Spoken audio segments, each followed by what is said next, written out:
నమస్తే, welcome to healthy conversations with ఐడ్రీ media. నేను మీ Jhansi. So ఈ రోజు మనతో ఉన్నారు డాక్టర్ శ్రవంతి గారు, లాప్రోస్కోపీ సర్జన్, అలాగే గైనకాలజీ స్పెషలైజేషన్ కూడా. సో ఇప్పుడు ఈ జనరేషన్స్లో చూసుకున్నట్లయితే అర్లీ మ్యారేజెస్ అనేవి చాలా తక్కువ. 30+లోనే చాలామంది మ్యారేజ్ చేసుకుంటున్నారు. ఇద్దరు కెరియర్ సెటిల్మెంట్ కానివ్వండి, ఫైనాన్షియల్ ఇష్యూస్ ఏదైనా కానీ. మరి 35 అలా ఉన్నప్పుడు ఈజీగా హెల్తీగా ప్రెగ్నెన్సీ ప్లాన్ చేసుకోవడం అనేది పాసిబిలిటీ అవుతుందా? చాలామంది ఈ ఇష్యూని ఫేస్ చేస్తున్నారు కాబట్టి దీని గురించి మాట్లాడదాము. నమస్తే మ్యామ్. నమస్తే అమ్మా. అంటే ఇంతకు ముందు ఏంటంటే చాలా ఎర్లీగా చేశారు అనే ఎట్లయితే పెద్ద కంప్లైంట్ ఉండేది. నాకు 9 ఇయర్స్కి చేశారు, 8 ఇయర్స్కి మ్యారేజ్ అయిపోయింది, ఒక 2-3 ఇయర్స్కి ఇద్దరు పిల్లలు పుట్టేశారు, అంటే వాళ్ళే చిన్నపిల్లలు అంటే వాళ్ళకి ఇంకా చిన్నపిల్లలు పుట్టేశారని. బట్ ఇప్పుడు మొత్తం సిచ్యువేషన్ రివర్స్ అయిపోయింది. 35లో హెల్దీగా పిల్లల్ని కండం అనేది పాసిబుల్ అవుతుందా? అదే నువ్వు అన్నట్టు పాతకాలం అంతా బాల్య వివాహాలు ఉండేవి. అసలు పీరియడ్స్ కూడా రాకుండా, అంటే పెద్ద మనిషి అవ్వకముందే పెళ్లిళ్ళు చేసేసేవాళ్ళు. అదొక కల్చర్ లా ఉండింది. ఇప్పుడు ఏంటంటే అంటే ఇది జనరేషన్ ఇలా అవ్వడం అనేది మంచికో చెడుకో తెలియదు, కానీ కొన్ని చెడు అయితే జరుగుతుంది. ఫర్ ఎగ్జాంపుల్ ఇప్పుడు మన టాపిక్ తీసుకుంటే లేట్ మ్యారేజెస్కి కారణం ఏంటి? పిల్లలు కూడా, ఆడపిల్లలు కూడా చదివించడము, వాళ్ళ కెరియర్ అది చదివి చదివి చదివి తర్వాత ఉద్యోగం రావాలి, ఉద్యోగం వచ్చిన తర్వాత కావాల్సినంత సంపాదించుకోవాలి, ఇవన్నీ అయిపోయినాయి ఇప్పుడు జనరేషన్లో. కరెక్టే, వాళ్ళు కూడా కరెక్టే. ఎందుకంటే ఇప్పుడు ఉండే దాంట్లో ఖర్చులు అలా ఉన్నాయి. రేపు పెళ్ళయ్యి పిల్లల్ని కంటే మళ్ళీ వాళ్ళ బాధ్యతలు అవన్నీ భయంతో దీన్ని పోస్ట్ పోన్ చేసేస్తున్నారు. దీన్ని మెయిన్ ఫ్యామిలీ లైఫ్ని పోస్ట్ పోన్ చేస్తున్నారు. ఏదన్నా కూడా టైంకి, ఏదైనా టైం వచ్చినప్పుడు ఏది ఆగకూడదు, ఏ టైంలో అది జరగాలి. కానీ ఇప్పుడు అది జరగట్లేదు. ఎస్పెషల్లీ పెళ్ళి తర్వాత ఇంకా పిల్లలు. పెళ్ళి అనేది 30 లోపల అనేది ఇప్పుడు చాలా అరుదైపోయింది. చాలా అందరూ చదువుకోవాలి, జాబ్ చేయాలి, సెటిల్మెంట్ మెయిన్. అంటే నేను ఇంకా జూనియర్గా ఉన్నాను, నేను సీనియర్గా అవ్వాలి, టీమ్ లీడర్ అవ్వాలి, సంథింగ్ ఇలాంటి ఒక మంచి కాజ్ ఇది చెప్పాలి అని అంటే దట్ ఈస్ గుడ్. బట్ దీనివల్ల ఏమవుతుంది అంటే పెళ్ళిళ్ళు లేట్ అయిపోయేసేసి, పెళ్ళిళ్ళు లేట్ అవ్వడము, దాని నెక్స్ట్ వచ్చి పిల్లలు కూడా లేట్గా పుట్టడం. దీంట్లో ఏంటి ప్రాబ్లమ్స్, ఏమైంది? మనం మంచిగా మెచ్యూరిటీ వచ్చాక పెళ్లి చేసుకుంటున్నాము, తప్పేంటి అని అనుకుంటున్నారు. ఒకటి మేజర్ తప్పు అక్కడ ఏం జరుగుతుందంటే 30+ mother is a risky mother. Primi అంటే ఎల్డర్లీ ప్రైమీ అంటాం మేము 30+ మదర్. ఎల్డర్ అంటే ఏంటి? ఓల్డ్ అయిపోయిందని, పెద్దవాళ్ళు అయిపోయారు. పెద్దవాళ్ళు అయిపోయిన వాళ్ళు ప్రెగ్నెన్సీకి అంత కరెక్ట్ కాదు అనేది మనం చదువుకున్నది. ఎందుకు కాదు అంటే ఈమె ఏజ్ ఎంత ఉందో ఈమె అండము ఏజ్ కూడా అంతే. దీంట్లో ఇంపార్టెంట్ థింగ్ అది. ఒక అమ్మాయి పుట్టినప్పుడు ఎగ్స్ అనేవి కొన్ని ఉంటాయి, అవే ఉంటాయి తప్పితే కొత్తగా రోజు ఎగ్స్ రావు. సమ్ 400 ఎగ్స్ ఉంటాయి, దాంట్లో ఒక 200 ఎగ్సే మనకి ప్రెగ్నెన్సీకి ఎలిజిబిలిటీ. అంటే ఇప్పుడు మీ ఏజ్ 20 అనుకోండి, ఎగ్ ఏజ్ కూడా 20. 30 అనుకోండి, ఎగ్ ఏజ్ కూడా 30. సో దీని వల్ల ఏమవుతుంది, పుడుతూనే ఎగ్స్ కూడా ఉంటాయా? అదే టైంలో ఉంటాయి, వచ్చేసి ఉంటాయి. ఓకే. అలాగే అబ్బాయిలకు అలా కాదు, స్పర్మ్స్ డైలీ ప్రొడ్యూస్ అవుతాయి. వీళ్ళలో లోడెడ్ ఉండవు, అంటే రెడీగా ఉండవు, కొత్తగా ప్రొడ్యూస్ అవుతాయి. సో వాళ్ళు 70 ఇయర్స్ వాళ్ళు కూడా ప్రెగ్నెన్సీ తేవచ్చు. వాళ్ళల్లో స్పర్మ్ క్వాలిటీ గురించి మనం పెద్దగా భయపడక్కర్లా. అమ్మాయిలు అలా కాదు, ఎగ్ పాడైపోతుంది, ఎగ్ ఏజ్ వచ్చేస్తుంది. సో 30+ ఎగ్ అంటే దానికి ముసలి ఎగ్ అది చెప్పాలి అంటే. సో దానివల్ల ఏమవుతుంది, ముసలి ఎగ్ అది. దానివల్ల ఏమవుతుంది, ఫార్మేషన్ లో ప్రాబ్లమ్స్ వస్తాయి, అంటే కొన్ని జెనెటికల్ ప్రాబ్లమ్స్ వస్తాయి. మనం అందుకనే కొన్ని జెనెటికల్ కి సంబంధించి టెస్ట్లు కూడా చేయించుకోవాల్సి వస్తుంది. ఇంపార్టెంట్ థింగ్ వచ్చి డౌన్ సిండ్రోమ్ అనేది వస్తుంది ఆ బేబీస్కి. సిండ్రోమ్ అంటాం, అంటే రకరకాల problems top to bottom genetical గా ప్రాబ్లమ్స్ అవి ఓల్డ్ ఏజ్ వల్ల. 30+ ఓల్డ్ ఏజ్ లెక్క మనకి ప్రెగ్నెన్సీ. సో 35 అంటే ఇంకొంచెం ఓల్డ్ అయిపోతున్నట్లు, 40 అంటే ఇంకా ఓల్డ్ అయిపోతున్నారు. ఎగ్ క్వాలిటీ రోజుకి తగ్గిపోతూ ఉంది, క్వాంటిటీ ఎలాగో తగ్గిపోతాయి. అంటే 400 ఉన్నవి 200 పనికి వస్తాయి. అలాంటివి ఏజ్ వెళ్ళే కొద్దీ ఇంకా మ్యాక్సిమం 200లో కూడా తగ్గిపోయి 50 ఎగ్స్ 60 ఎగ్స్ మిగులుతాయి. సో క్వాంటిటీ తగ్గిపోయింది, క్వాలిటీ పాడైపోయింది. సో దానివల్ల ఏం చెప్తున్నాము అంటే బెటర్ టు ప్లాన్ అట్లీస్ట్ 28, 27, 30 లోపలే ఒక బేబీని ప్లాన్ చేసుకోండి. ఇంకా సెకండ్ బేబీకి టైం తీసుకొని మేబీ 30, 31లో అవగొట్టేయండి. Better not to go above 35 first point. So ప్రెగ్నెన్సీసే రావా అంటే పర్సంటేజ్ రావని అంటం లేదు. ఇప్పుడు 100 మంది హెల్దీగా పుడితే ఆన్ టైంలో పెళ్లి చేసుకొని పిల్లల్ని కంటే 100 మందిట్లో 99 మంది బాగా పుడతారు. వీళ్ళు అంటే ఎర్లీగా పెళ్లి చేసుకునేవాళ్ళు. లేట్ వాళ్ళల్లో ఒక 10 మంది డిఫెక్టివ్ బేబీస్ ఉంటారు. ఐదర్ సరిగ్గా ఫామ్ అవ్వకపోవడము, అబార్షన్స్ అయిపోవడము, అండ్ ఏజ్ రిలేటెడ్ వీళ్ళకి ఏమిటి బీపీలు, షుగర్లు, బికాస్ ఆఫ్ స్ట్రెస్ఫుల్ లైఫ్, ఇవన్నీ కూడా యాడ్ అవుతున్నాయి కదా వీళ్ళకి 30+ అంటే. సో ఏ విధంగా చూసినా this is not the correct అనమాట ప్లానింగ్. ఇంకా తప్పదు మనకి ఇంతే, మనం 30 దాకా పెళ్ళి కుదరదు, 35 దాకా పిల్లలు కుదరదు అంటే ఇంకా జాగ్రత్త పడాలి. ఫస్ట్ నుంచి హెల్దీ డైట్, హెల్దీ హ్యాబిట్స్ చేసుకొని వాళ్ళని హెల్దీగా పెట్టుకొని బాడీని కొంచెం as early as possible pregnancy plan చేసుకోవడము. చేసుకునేటప్పుడు కూడా ముందు డాక్టర్ని కలవడము. సో వీఆర్ నౌ 34 35 మా ఏజ్ ఇది, so how to go about for the pregnancy అని డాక్టర్స్తో మాట్లాడి, ఇప్పుడు అంటే ఇద్దరు ఏజ్ ఆల్మోస్ట్ అంతే ఉంటుంది ఒకవేళ పెళ్ళి అనుకుంటే. సో ఇద్దరు ఎవాల్యుయేట్ చేసుకోవడము, సో ఎలాగ ప్లాన్ చేసుకోవాలి. ప్రీ మెడికేషన్, ప్రీ కన్సెప్షనల్, యూజువల్గా అందరికీ ఫోలిక్ యాసిడ్ అనేది ఇస్తాం. సో వీళ్ళకి ఇంకా ఎక్స్ట్రా ఏమైనా కావాలా, థైరాయిడ్ లాంటివి ఏమైనా వచ్చేసాయా బికాస్ ఆఫ్ ఏజ్ అగైన్, ఏమైనా షుగర్స్ ఏమైనా ఎక్కువైనాయా, లేదు బీపీలు ఏమైనా ఎక్కువైనాయా. సో థైరాయిడ్ కంపల్సరీ చెక్ చేసుకోవాలి. ఇవన్నీ కూడా ప్లాన్ చేసుకోండి at least. So you can't go for early marriage, at least go for the proper evaluation. ఈ ఏజ్లో పెళ్లి చేసుకునేప్పుడు నాకేం కావాలి, నా బాడీ ఎలా ఉండాలి, నా ఎగ్ ఎన్ని ఉన్నాయి, ఎగ్స్ని నేను హెల్దీగా ఎలా తీసుకెళ్ళాలి, సో బేబీని హెల్దీగా ఎలాగ ఫార్మేషన్కి నేను మందులు తీసుకోవాలి, లిటిల్ సపోర్ట్. సో తర్వాత ఎలాగా నార్మల్ డెలివరీకి బాడీని నేను ఎలా చేసుకోవాలి. సో ఇవన్నీ కూడా ముందుగానే డాక్టర్తో మాట్లాడుకొని ప్లానింగ్ని మనము ఫస్ట్ నుంచే వైఫ్ అండ్ హస్బెండ్ కలిసి ప్లానింగ్ చేసుకోవాలి. ఓకే, ఇప్పుడు ఇదే కన్సర్న్ అబ్బాయిలకు కూడా వర్తిస్తుందా? మేల్లో కూడా 35 అంటే వాళ్ళకు కూడా ఈ ఫర్టిలిటీ ఇష్యూస్ వస్తూ ఉంటాయమ్మా? వాళ్ళల్లో ఫర్టిలిటీ ఇష్యూస్ అంటే స్పర్మ్ ఎట్లయినా కూడా ఏజ్ వెళ్ళే కొద్దీ మేబీ కొత్త స్పర్మ్స్ ప్రొడ్యూస్ అయినా అంత ఎఫెక్టివ్గా ప్రొడ్యూస్ చేయలేరు వాళ్ళు ఏజ్ రిలేటెడ్. ఎందుకంటే ఇప్పుడు అప్పుడున్నంత విగరస్గా అంత సెక్స్ చేయలేరు వాళ్ళు, ఎందుకంటే వేరే వేరే ప్రాబ్లమ్స్ కదా, హెల్త్ ఇష్యూస్ వచ్చేస్తాయి. వాళ్ళకు కూడా థైరాయిడ్ రావచ్చు, ఏజ్ రిలేటెడ్ షుగర్స్, బీపీస్ రావచ్చు, అలాగే స్పర్మ్ క్వాలిటీ అంత అనుకున్నంత బాగలేకపోవచ్చు, అలాగే నేను ఇప్పుడు చెప్పినట్టు సామర్థ్యం తగ్గచ్చు. సో ఇవి కూడా ఉంటాయి వాళ్ళకి కూడా. అండ్ ఒబేసిటీ, యూజువల్ గా కొంచెం ఏజ్ అయ్యే కొద్దీ ఒబేసిటీ కూడా వచ్చేస్తుంది కదా. సో ఇవన్నీ కూడా అబ్బాయిలు కూడా దృష్టిలో పెట్టుకోవాలి. ఓకే, ఇప్పుడు అలా కాకుండా 35 ఉన్నా కూడా, అంటే 30 to 35 ఉన్నా కూడా ఇద్దరు హెల్దీగా ఉండి కొంచెం హెల్దీ హ్యాబిట్స్, టీటోటలర్స్ అంటారు కదా, అట్లా మంచి హ్యాబిట్సే ఉన్నారు, చక్కగా జిమ్ చేస్తున్నారు, అన్ని హెల్దీ హ్యాబిట్స్ ఉంటే వాళ్ళలో పిల్లలు పుట్టే అవకాశం కానీ హెల్దీ బేబీస్ అవుతారా? ఎస్, అదే చెప్పింది. ఒకవేళ డిలే ఉంది అనుకుంటే ముందు హెల్త్ మీద కాన్సన్ట్రేట్ చేయాలి.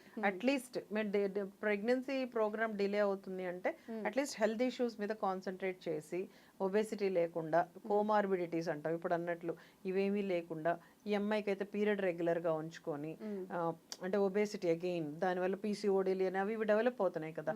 సో అలా కాకుండా హెల్దీ డైట్లో ఉండి, ఎక్సర్సైజ్ చేసుకుంటూ, ఇమ్యూనిటీ మెయింటైన్ చేసుకుంటూ పర్ఫెక్ట్గా ఉండి, అలాగే అబ్బాయి కూడా స్మోకింగ్ డ్రింకింగ్ అలవాట్లు లేకుండా పర్ఫెక్ట్గా ఎక్సర్సైజ్, డైటరీ చేంజెస్ బాగా పెట్టుకొని జిమ్కి వెళ్ళడము, రెగ్యులర్ ఎక్సర్సైజ్ చేయడము చేసుకుంటూ ఇట్లా ఉంటే మనకి ఛాన్సెస్ ఆఫ్ అంటే అబార్షన్స్ అవ్వడము, పిల్లలు కాకపోవడము, ఇన్ఫర్టిలిటీ ఇష్యూస్ అలాంటివి మనం అవాయిడ్ చేయొచ్చు. Okay okay.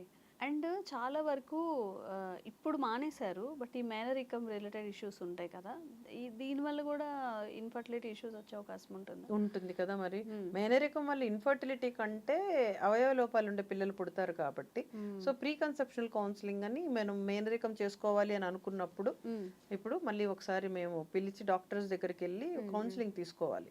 So A generation of మేనరికం ఇది, సో దీనివల్ల ఏం ప్రాబ్లమ్స్ ఉన్నాయి అదే చెప్పింది. అందుకని మీరు ఏజ్ లో ప్లాన్ చేసుకుంటున్నారు అంటే దానికి సంబంధించి కొంచెం డాక్టర్ని అయితే కలవండి ఫస్ట్. ఇప్పుడు ఎవరు అంత పర్ఫెక్ట్ గా టైం మెయింటైన్ చేయట్లేదు కాబట్టి ఏజ్ ఎలాగూ ఉంది, మెయిన్ హ్యాబిట్స్ ఒకటి, డైటరీ హ్యాబిట్స్ అయితే దారుణంగా ఉన్నాయి. అంటే నైట్ ఎప్పుడో తినడము, ఎప్పుడో పడుకోవడము. So smoking and drinking, alcohol consumption కానివ్వండి, సిగరెట్స్, ఇవన్నీ ఇప్పుడు ఫీమేల్ అంటే లైక్ కార్పొరేట్ కల్చర్ అని చెప్పి, పార్టీస్ అని చెప్పి చాలా కామన్ అయిపోయినాయి. ఇది ఫర్టిలిటీ మీద ఎలా ఎఫెక్ట్ చూపిస్తుంది? అబ్సల్యూట్గా smoking decreases the fertility. Drinking అంటే ఆటోమేటిక్గా, ఆల్కహాల్ వల్ల ఫర్టిలిటీ ఇష్యూస్ కాదు కానీ తర్వాత ఇష్యూస్ ఎక్కువ ఉంటాయి. లైక్ బేబీ పెరగకపోవడము, ఐయూజీఆర్ అంటాం, లోపల లోపల బేబీ కుచించకపోవడము. అలాగే స్మోకింగ్ వల్ల అసలు ప్రెగ్నెన్సీ ఛాన్సెస్ తక్కువ, ఎగ్గులన్నిటిని చంపేస్తుంది smoking. Same thing smoking kills the sperms, sperm క్వాలిటీని తగ్గిస్తుంది. ఆల్కహాల్ వల్ల జనరలైజ్డ్ బాడీ ఇమ్యూనిటీ పోతుంది. సో రెండు మంచిది కాదు. ఇంకా ఆఫ్ కోర్స్ డ్రగ్స్ మనకు తెలిసినవి, అవి అనేది అసలు రానేకూడదు. So even smoking, passive smokers also dangerous. అంటే యాక్టివ్ గా స్మోక్ చేయగల. ప్యాసివ్ అంటే ఏంటి, హస్బెండ్ స్మోకర్ అయి ఉండి ఈమె పార్ట్నర్ అయ్యో తీసుకుంటే ఈమెకి ఎఫెక్ట్స్ ఉంటాయి, ఇన్ఫర్టిలిటీ ఎఫెక్ట్స్ ఉంటాయి, ఫార్మేషన్ ఎఫెక్ట్స్ ఉంటాయి. సో స్మోకింగ్ రెండు విధాలుగా డేంజరే. సో ఇవన్నీ దృష్టిలో పెట్టుకోవాలి. 35లో ప్రెగ్నెన్సీ రావద్దని చెప్పము, మాకు తప్పట్లేదు, మేము ఓల్డ్ అంటే కొంచెం ఎర్లీగా చేసుకునే సమస్య లేదు, మాకు తప్పదు అనుకున్న వాళ్ళు at least you maintain all these things so that me healthy body will give healthy outcome. అందుకని ముందు కంపల్సరీ డాక్టర్ని కలవాలి. సో మేము ఇంత 4 ఏళ్ళు ఇంకా అనుకుంటున్నాము, ఇప్పుడే వద్దనుకుంటున్నాను, నేనేం చేయాలి అనేది డాక్టర్తో డిస్కస్ చేయొచ్చు. అమ్మాయి అయినా చేయొచ్చు, అబ్బాయి అయినా చేయొచ్చు. సో దట్ మీకు టిప్స్ ఇస్తారు. సో దట్ అప్పటి వరకు మీరు బాడీని ఎలా హెల్దీగా కాపాడుకుంటూ వస్తారు. సో ఎగ్ రిజర్వ్ ఏమైనా తగ్గిపోతే కొంతమందికి ఇష్యూస్ ఉంటాయి ముందే, అంటే ఓవేరియన్ సిస్ట్లు అనేవి. వద్దమ్మా మీరు అంతవరకు వెయిట్ చేయకండి, better not to go in to infertility, పెళ్ళైతే ప్లాన్ చేసుకోండి అని అట్లీస్ట్ డాక్టర్ చెప్తారు కదా. లేదు మాకు తప్పదు అనుకుంటే ఎట్లా how to preserve your eggs and how to go about your healthy issues. అంటే మీకు ఆల్రెడీ మీరు ఎంగేజ్డ్ ఉన్నారు బట్ ఇప్పుడే పెళ్లి కాదు అని అనుకున్నప్పుడు హౌ టు అవాయిడ్, అంటే సెక్షువల్ గా కలవకుండా ఉండడానికి ఏం మెథడ్స్, ఇవన్నీ కూడా డాక్టర్స్ చెప్పగలుగుతారు. సో బెటర్ ఎప్పుడైనా కూడా ప్లానింగ్, ఎవరైనా సరే ఇప్పుడు కాలంలో మనం ప్రెగ్నెన్సీ ప్లాన్ అంటే ఒక్క visit doctor is very important.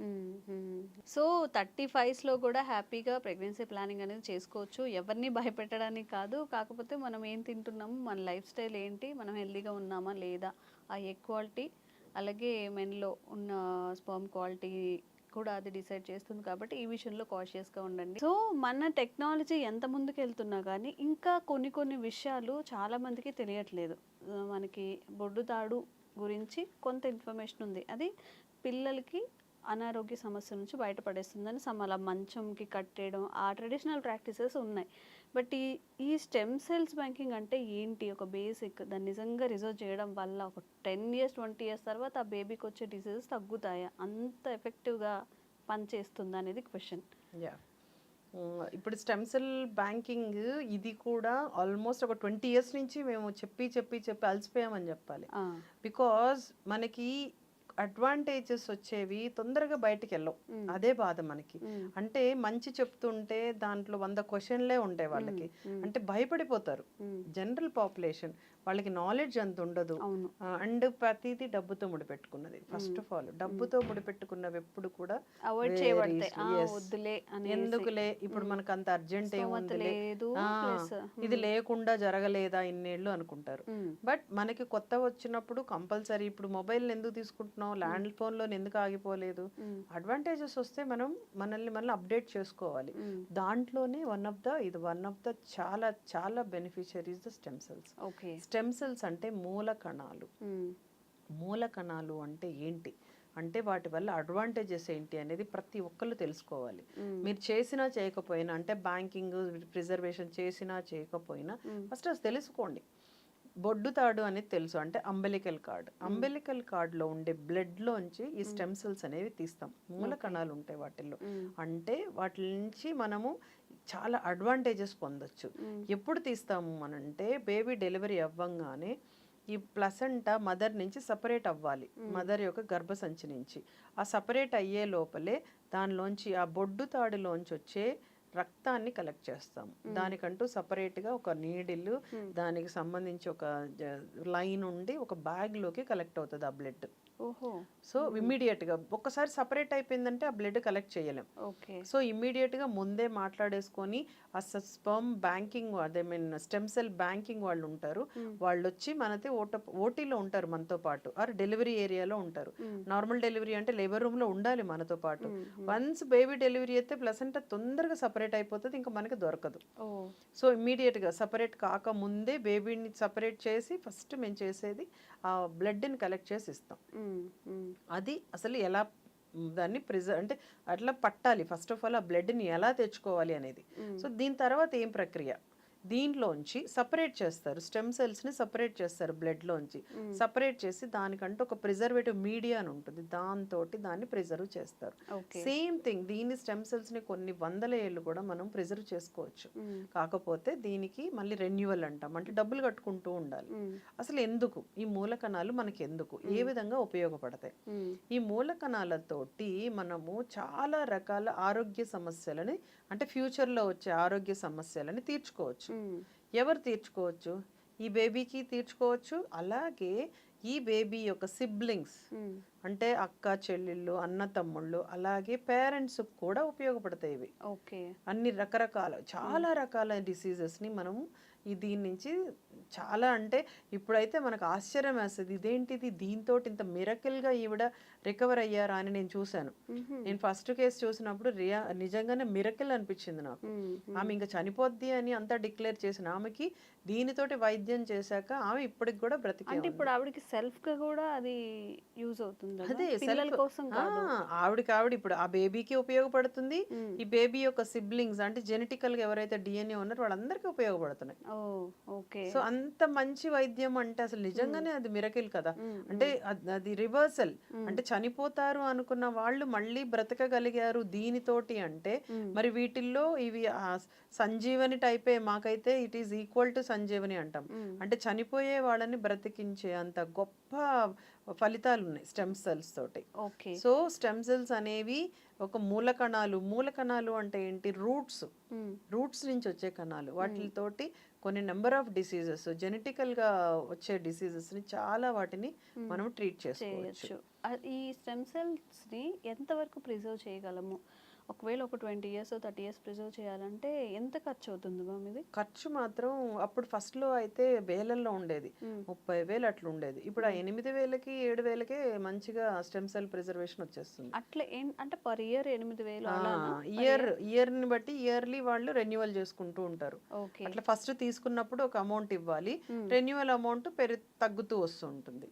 So starting ఒక అమౌంట్ కట్టుకోవాలి మనం, తీసుకోవడము, దాన్ని కలెక్ట్ చేయడము, దానికి ప్రాసెసింగ్ వాళ్ళు తీసుకుంటారు. తర్వాత ఎవ్రీ ఇయర్ రెన్యువల్ చేసుకుంటూ ఉండాలి. వాడుతున్నారు అనుకోండి, అయిపోయింది అనుకోండి, ఇంకా మనకి తగ్గుతుంది కదా దాని ప్రిజర్వేషన్, అప్పుడు మళ్ళీ ఇంకా తగ్గుతుంది. అండ్ ఈ కోడ్ బ్లడ్ బ్యాంకింగ్ కి టిష్యూ బ్యాంకింగ్ కి రెండింటి మధ్య డిఫరెన్స్ ఏంటి మ్యామ్? రెండు ఒక్కటేనా? నో బ్లడ్ బ్యాంక్ అంటే నార్మల్ గా బ్లడ్ చూసుకునేవి. టిష్యూస్ ఇవన్నీ మనకి వేరే బ్యాంక్స్, ఇవి సెపరేట్, వాటికి సంబంధమే లేదు. బ్లడ్ బ్యాంక్ అక్కడ కూడా ప్రిజర్వ్ చేయరా? దీనికంటే సెపరేట్ వింగ్ ఉంటుందా? బ్లడ్ బ్యాంక్ లో చేయడానికి అవ్వదు. ఆ టెంపరేచర్స్, ఆ సర్కమ్స్టాన్సెస్ స్టెమ్ సెల్స్ కి సరిపో. దీనికి సపరేట్ గా బ్యాంకింగ్స్ ఉంటాయి, స్టెమ్ సెల్ బ్యాంకింగ్స్ అని వేరే ఉంటాయి. పాతకాలం అంటే ఇప్పుడైతే ఆయన హైదరాబాద్ లో కూడా ఉన్నాయి, కానీ ఒకప్పుడు అన్ని బాంబేకి పంపించేవాళ్ళం ఈ స్టెమ్ సెల్ బ్యాంకింగ్ అని. సో దీనికి కూడా ఏంటి, ప్రెగ్నెన్సీ వచ్చిన దగ్గర నుంచి, ఇప్పుడు ఒక కపుల్ ప్రెగ్నెన్సీ వచ్చింది అన్న దగ్గర నుంచి కౌన్సిలింగ్ మొదలెడతాం. మీకు స్టెమ్ సెల్ బ్యాంకింగ్ అనేది ఉంది, మీకు ఇంట్రెస్ట్ అని. ఎందుకంటే వాళ్ళకి దానిపై నుండి డౌట్స్, ఎందుకు, ఎంత అమౌంట్లు, ఇవన్నీ ఉంటాయి కదా. ఆల్రెడీ వాళ్ళ ఫ్యామిలీలో కొంతమంది ఏమైనా జెనెటికల్ గా ప్రాబ్లం ఉండే వాళ్ళకి కూడా ఇది యూజ్ అవుతుంది. సో అట్లాంటి వాళ్ళకి మేము ముందే కౌన్సిలింగ్ ఇచ్చి తర్వాత డెలివరీ అప్పటికి రెడీగా పెట్టుకోవాలి. సో వాళ్ళే ముందే దానికి రిజిస్టర్ అవుతారు. చాలా ఉంటాయి, ఇప్పుడు ఒకప్పుడు ఒకటో రెండో ఉన్నింది, ఇప్పుడు చాలా వచ్చేసినాయి. సో వాళ్ళతో రిజిస్టర్ అవ్వాక ఆ టీం వస్తుంది మనల్ని కలవడానికి. అండ్ ఈ స్టెమ్ సెల్స్ బ్యాంకింగ్ అనేది life style diseases like diabetes కానీ, ఇన్ఫర్టిలిటీ ఇష్యూస్ కానీ, వీటికి కూడా యూజ్ చేయొచ్చా మనం? అట్లా కాదు, లైఫ్ స్టైల్ డిజార్డర్స్ ఇవి డెవలప్మెంటల్ వాటికి కాదు, మేజర్వి కొన్ని ఉంటాయి అన్నమాట, అంటే జెనెటికల్ రిలేటెడ్ అట్లాంటి వాటికి యూజ్ అవుతాయి. సో ఇన్ఫర్టిలిటీలో కూడా స్టెమ్ సెల్స్ వాడుతున్నారు కొంతమందికి, అంటే ఎగ్ ప్రొడక్షన్ పెంచడానికి. అది ఇప్పుడిప్పుడే పెరుగుతుంది, ఇప్పుడిప్పుడే కొన్ని వస్తున్నాయి అనమాట వీటితో, స్టెమ్ సెల్స్ తోటి. ఇంకొంచెం ఈవెన్ మీరు కొత్తగా హెయిర్ వాటికి కూడా వింటుంటారు స్టెమ్ సెల్స్ యూజ్ చేస్తున్నారు. ఇంతకుముందు ప్లేట్లెట్స్ యూజ్ చేసేవాళ్ళం కదా, ప్లేట్లెట్స్, ప్లాస్మా అని, పిఆర్పీలని. ఇప్పుడు స్టెమ్ సెల్స్ ను కూడా ఎక్స్పెరిమెంటల్ స్టేజ్ లో స్టార్ట్ అయిపోయింది. హెయిర్ ని పెంచడానికి, ఇన్ఫర్టిలిటీ సమస్యలు తీర్చడానికి కూడా వాటిని వాడడానికి ఇప్పుడు అన్ని కూడా స్టార్ట్ అయిపోయినాయి. Okay. And what is the latest advantages and advanced techniques ఏమైనా ఉన్నాయా ఈ స్టెమ్ సెల్ బ్యాంకింగ్ ప్రిజర్వ్ చేయడం? చాలా. ఒకప్పుడు అది ఒక పెద్ద ప్రాసెస్. ప్రాసెస్ ఇప్పుడు ప్రాసెస్ అంతా చాలా పెద్ద ప్రాసెస్. చెప్పాను కదా, వాళ్ళు తీసుకెళ్ళాలి బాంబే ఎంత అంటే ఆ ఏరియాలో తప్పితే చేయలేకపోయేవాడు. ఇప్పుడు చాలా సింప్లిఫై అయిపోయినాయి, ఎవ్రీవేర్ ఈజీ అయిపోయింది ప్రిజర్వేషన్, అండ్ కాస్ట్ కూడా కొంచెం బెటర్మెంట్ ఉంది. ఎస్పెషల్లీ మేనరికం పెళ్లిళ్ళల్లో వాళ్ళలో ముందు పిల్లలకి ప్రాబ్లమ్స్ ఉంటాయి కదా, వాళ్ళందరికి కూడా చాలా యూజ్ అవుతుంది. అందులో కూడా మోడిఫికేషన్స్ చేయొచ్చా? అంటే ఆ డిసీజ్ వచ్చిన వాళ్ళకి ఈ దీంతోటి మనం వైద్యం చేయొచ్చు. ఓకే. సో ఇప్పుడు అందుకని చాలా మంది మీన్ యంగ్స్టర్స్ చదువుకున్న వాళ్ళు వచ్చి మమ్మల్ని అడుగుతున్నారు, ఏంటి మేడం స్టెమ్ సెల్స్ అంటే ఏంటి, మేము తీసుకోవచ్చా చేసుకోవచ్చా అని. So definitely it is useful, మనకి మొత్తం జనరేషన్ కి పనికి వస్తుంది. ఓకే మ్యామ్, ఇప్పుడు దేంట్లో మాట్లాడుకున్న అడ్వాంటేజెస్తో పాటుగా ఇప్పుడు కన్సర్న్స్ ఏంటంటే కొన్ని హాస్పిటల్స్ ఇలా చేస్తున్నాయని వింటూనే ఉన్నాము. ఇప్పుడు private versus public stem cells banking preserve చేసుకునే దాంట్లో ఏది బెటర్ అంటారు? ఏది మీరు సజెస్ట్ చేస్తారు? మనకి అసలు ప్రైవేట్ బ్యాంకింగ్ ఇంకా ఏమీ ఇది గవర్నమెంట్ బ్యాంకింగ్స్ లేవు. చెప్పాం కదా, అన్ని ప్రైవేట్వే, ఇంకా గవర్నమెంట్ లో అంత ఫెసిలిటీ లేదు. అది చెప్పాను, గవర్నమెంట్ లో రావాలి అని అంటే అది చాలా కాస్ట్ ఎఫెక్టివ్, వచ్చాక తేగలరు. బికాజ్ లార్జ్ స్కేల్లో ఉంటారు కదా గవర్నమెంట్ లో. సో గవర్నమెంట్ లో లేదు, ఇంకా ఇట్స్ ఆల్ ప్రైవేట్ లోనే ఉంది. సో ప్రైవేట్ ఇవేమి మనకి పెద్దగా మోసపోతామని ఏమి ఉండదు దీంట్లో. ఎక్కడో నేను ఒక చోట విన్నాను ఏంటంటే, వాళ్ళు అవన్నీ కలెక్ట్ చేసినవన్నీ అంటే ప్రిజర్వ్ చేసామని చెప్పేసి ఎక్కడో పడేయడం కానీ కరెక్ట్ గా ఇంకా అలాంటివి ఉండొచ్చు. సో ఈ లీగల్ ఇష్యూస్ అవన్నీ. సో అందుకనే కదా మనం లీగాలిటీ ఇక్కడ కూడా ఇంపార్టెంట్. సో దీనికి కూడా పేపర్ వర్క్ ఉంటుంది, చాలా పగడ్బందీగా ఉంటుంది అది కూడా. సో దట్ వీటిని ఎంత ప్రిజర్వ్ చేస్తున్నాము, మనది ఇది నిజమైందా కాదా, దీంట్లో ఏమన్నా అంటే ఇవి కూడా ఉండొచ్చు కదా, అన్ని ఫేక్ కంపెనీస్ ఉండొచ్చు కదా. సో అవన్నీ కూడా లీగల్ గా 100% వర్క్ అయిన తర్వాతే మనం ముందుకెళ్తాం. ఎవరితో అంటే వాళ్ళతోటి మనం కూడా ఎంకరేజ్ చేయం. ఇప్పుడు ఎవరో తీసుకొచ్చి మేడం ఇది ఒకళ్ళు వచ్చారు వాళ్ళకి మనం ఇచ్చేస్తున్నాం అంటే, మేము కూడా యాజ్ ఏ డాక్టర్స్ ఫస్ట్ వాళ్ళది కరెక్టా కాదా, పేపర్స్ అన్ని కరెక్ట్ గా ఉన్నాయా లేదా చెక్ చేసే మనం ముందుకెళ్తాం. సో ఆ విధంగా భయపడిన అవసరం లేదు. ఓకే, యాజ్ ఎర్లీ మీరు అన్నట్టుగా స్టార్ట్ చేసేటప్పుడు ఎవరికైనా ఏదైనా మంచి చెయ్యండి అని చెప్పేప్పుడు వాళ్ళు చాలా ఫోర్స్ఫుల్ గాను లేకపోతే ఇలా ఒప్పించాల్సి వస్తుంది. ఈ స్టెమ్ సెల్ బ్యాంకింగ్, ఈ ప్రిజర్వేషన్ అనేది ఎందుకు ఇంపార్టెంట్? ఇప్పుడు మనం అది ప్రతి ఒక్కరు చేసుకోవాల్సిన అవసరం ఉందా? దీని మీద ప్రతి ఒక్కరు అవసరము అంటే ఇదే, మనకి ఫ్యూచర్ లో ఎవరికి ఎటువంటి జబ్బులు వస్తాయో మనకు తెలియదు. సో ఫ్యూచర్ కోసం చేసుకుంటే తప్పు లేదు, దీనివల్ల అడ్వాంటేజెస్ తప్పితే డిసడ్వాంటేజెస్ లేదు. కాస్ట్ ఒకటి చూసుకోవాలి, ఇప్పుడు మనం అందరం అంత డబ్బులు పెట్టగలమా లేదా అనేది ఒకటే చూసుకోవాలి. But definitely they are very much useful. కాకపోతే మన వరకే యూస్ఫుల్, అందరికీ అంటే మా పక్కింటి వాళ్ళకి వేరే వేరే వాళ్ళకంటే అలా కాదు కదా. నీ ఫ్యామిలీ వరకు, నీ అంటే నీ జనరేషన్లో నీకు, నీ సిబ్లింగ్స్కో, నీ తల్లిదండ్రులకో అంతవరకే ఉపయోగం. సో డెఫినెట్గా చేసుకోవడంలో అయితే ఎటువంటి తప్పు లేదు, if you are okay. But చాలా మందికి ఏంటంటే అంత కాస్ట్ పెట్టుకొని ఏదో వస్తాయో లేదో జబ్బుల కోసం మనం ఎందుకు చేయాలి అనేది డౌట్ అయితే ఉంటుంది. Is totally independent decisions. చెప్పడం అయితే మేము చెప్తాము యూస్ఫుల్ ఉంటుంది అని, బట్ చాలా మంది ఇంకా దీంట్లో అయితే అంత విల్లింగ్గా లేరు. ఓకే ఓకే, అంటే మనకి అడ్వాంటేజ్ తక్కువ ఉంది అని అనిపిస్తుంది అనేది వాళ్ళ వాదన. ఓకే, అంటే ఫ్యూచర్ లో ఏది వస్తుందో మనం చెప్పలేం కదా. అది మాకు వస్తుందని ఎందుకు అనుకోవాలి, ఎందుకు ఇప్పుడే మేము డబ్బులు ఖర్చు చేసుకోవాలి అని అంటారు. మరి ఇంకా అప్పుడు కాకపోతే దాన్ని మళ్ళీ ఇంకా తర్వాత ఎప్పుడు లేదు కదా, మనకు ఆ టైంలోనే దొరుకుతాయి అవి. తర్వాత మనం అడుక్కున్నా ఎవరి దగ్గర నుంచి దొరకదు. సూటబుల్ కూడా కాదంటున్నారు కదా. ఇంకా వేరే వాళ్ళు తీసుకోలేము. ఇప్పుడు ఫర్ సపోజ్ కిడ్నీ అనుకోండి, వేరే వేరే కిడ్నీస్ కూడా మనం చేసుకోవచ్చు, కానీ స్టెమ్ సెల్స్ అట్లా దొరకవు కదా. ఓకే, అండ్ ఇప్పుడు ఒక చిన్న డౌట్ ఏంటంటే, ఇప్పుడు బాబాయ్ పిల్లలు పెద్దనాన్న వాళ్ళు ఉంటారు, అలా ఉంటారు కదా, వాళ్ళకి యూజ్ అవుతుందా ఏదైనా సీరియస్ కండిషన్స్ లో? అంటే మేజర్ ఇప్పటి వరకు వచ్చినవి ఏంటంటే ఆ ఫ్యామిలీ వరకే, అంటే ఇమీడియట్ వాళ్ళకి హస్బెండ్ వాళ్ళకైతే ఉంది. మరి ఈ అంటే ఎక్స్టెండెడ్ వాటికైతే ఇంకా మనం చేస్తున్నారు, మేబీ నెక్స్ట్ ఫ్యూచర్ లో అవి కూడా అవ్వచ్చు మేబీ. అంటే ఇప్పుడు ఎలాగైతే మనం ట్రాన్స్ప్లాంటేషన్స్ చేస్తున్నామో కొంత అడ్వాన్స్మెంట్స్ తో అందరికి ఉపయోగపడే అట్లా కూడా మనం నెక్స్ట్ చేయొచ్చు ఫ్యూచర్ లో. ఓకే, సో నిజంగా మ్యామ్ చెప్పినట్టు ఏదైనా ఒక మంచి జరుగుతుంది ఫ్యూచర్లో, ఏదో జరుగుతుంది మనం ప్రెడిక్ట్ చేసి చెప్పలేము. బట్ ఇది చేసుకుంటే మీరు సేఫ్ జోన్లో ఉండే అవకాశం ఉంటుంది. అండ్ ఇలాంటి కొత్త టెక్నాలజీస్ అండ్ అవేర్నెస్ కల్పించే వీడియోస్ శ్రవంతి మ్యామ్తో చేస్తూనే ఉంటాము. Thank you so much ma'am.